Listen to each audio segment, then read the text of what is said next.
Okay, let's just get right into it. Welcome to today's explainer.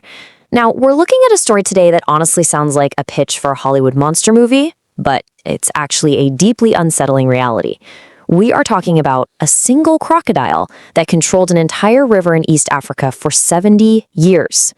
Along the banks of the Tana River in Kenya, the locals didn't just fear this massive predator, they actually worshipped him. They gave him a name, Osama.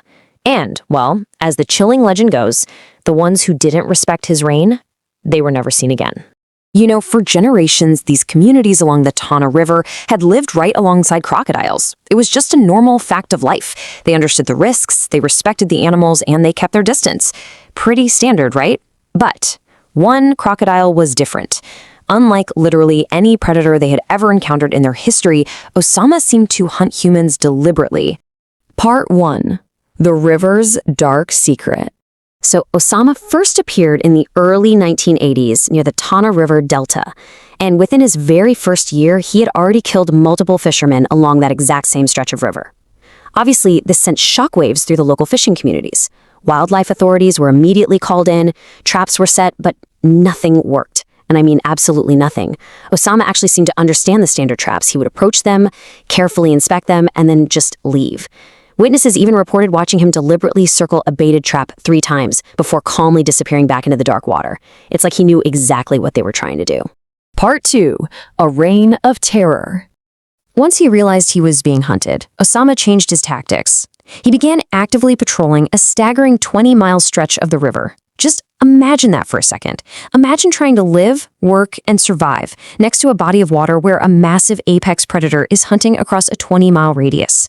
He'd pop up at wildly different locations, making it absolutely impossible for the locals to predict his next strike. It turned every single trip to the riverbank into a literal life-or-death gamble. And the devastating toll this took? It's just heartbreaking. Between 2002 and 2005 alone, Osama's reign reached this horrific peak. During this short little window, he killed an estimated 13 people in the Tana River Delta region. We are talking about children who were simply collecting water, women washing clothes on the banks, and lifelong, incredibly experienced fishermen who had worked that exact same river their entire lives. Basically, no one was safe.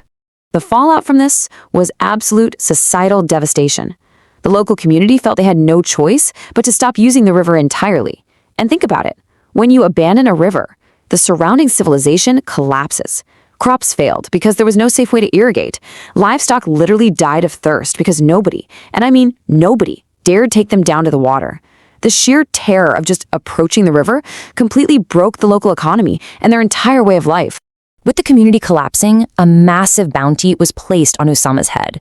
Professional hunters poured in from all across Kenya to track down this beast. And guess what? Every single one of them left empty-handed. One professional bounty hunter who spent 3 grueling weeks trying to track Osama down described the experience. He said it felt less like hunting an animal and more like being hunted himself. I mean, that is how deeply aware and evasive this crocodile really was. Which brings us to part 3, the tactical predator. Now, what wildlife experts eventually discovered completely changes how we understand crocodile intelligence. Kenyan wildlife researcher Dr. Dickson Kaelo dedicated 2 full years to studying Osama's attack patterns, and what he uncovered was honestly deeply unsettling. First, Osama attacked at very specific times of day, early morning and late afternoon. Why? Well, because the light reflecting off the water surface created a sun glare, making it nearly impossible for humans to see beneath the surface. Second, he positioned himself upstream before attacks, using the natural river current to drift silently toward his target without creating a single ripple. And third, he never struck in the same location twice in the same week. He deliberately rotated his hunting grounds to prevent humans from ever predicting his location. So Dr. Kaelo drew a chilling conclusion. Osama had developed a level of tactical hunting behavior that went far, far beyond normal crocodile instinct. He wasn't just an apex predator relying on brute strength. No, he was an adaptive predator. He was actively observing human behavior, understanding our visual blind spots, and modifying his entire hunting strategy to outsmart us. Part 4. The failed capture. Okay, so in 2006, Kenyan wildlife authorities made a huge decision. Osama was to be captured alive and relocated to protect the ecosystem. And they didn't take this lightly. The capture team arrived with heavy-duty tranquilizers, industrial-strength nets, and a specialized team of 12 highly experienced wildlife handlers. They meticulously secured a full 2-mile stretch of the river just to box him in. It was basically a cinematic standoff. And surprisingly, the initial phase worked perfectly. Osama walked directly into the trap. But then, he rolled. When the 12-man team attempted to actually secure the heavy containment nets around him to bring him in, sheer chaos erupted. Osama executed a full, incredibly violent death roll right there inside the containment gear. The raw, unbelievable power of that death roll was staggering.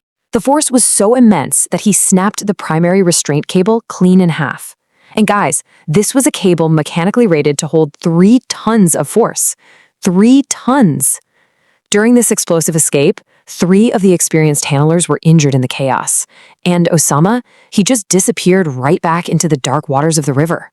He was never successfully captured. Part 5. A culture erased. The tragedy of this story isn't just about the lives lost, terrible as that is. It's about the permanent scar left on these communities. His reign of terror had terrifying longevity. Look at this timeline. From his first appearance in the 1980s, through the devastating peak between 2002 and 2005, to that catastrophic failed capture in 2006. And incredibly, the last confirmed Osama attack wasn't decades ago. It was reported in 2019. He maintained his terrifying grip on that river for nearly 40 years of recorded history. The societal cost here was just heartbreaking. Entire fishing families, whose ancestors had lived on that river for centuries, relocated permanently. Because of the sheer terror Osama instilled, a whole generation of children grew up never learning to swim. I mean, think about that. That was a basic survival skill, something their parents and grandparents had all completely taken for granted. A single animal erased generations of vibrant river culture in under 2 decades. And the river itself, which was once the loud, beating heartbeat of the entire region, it just fell silent. Now, let's consider his age. Based on when he was first sighted as a mature adult, wildlife experts estimate Osama would be somewhere between 70 and 80 years old today. But Nile crocodiles can easily live past 100. That means a crocodile that actively outsmarted sophisticated traps, professional human hunters, and a 12-man capture team is incredibly likely to still be alive. So I'm going to leave you with this question to think about.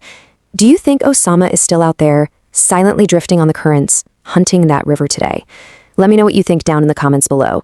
And hey, if this explainer disturbed you, you definitely won't want to miss the next one on this channel. We are looking at a predator that didn't just hunt humans, it hunted them for revenge. It's already uploaded, so go check that out right now. Thanks for learning with me today, and I'll catch you in the next one.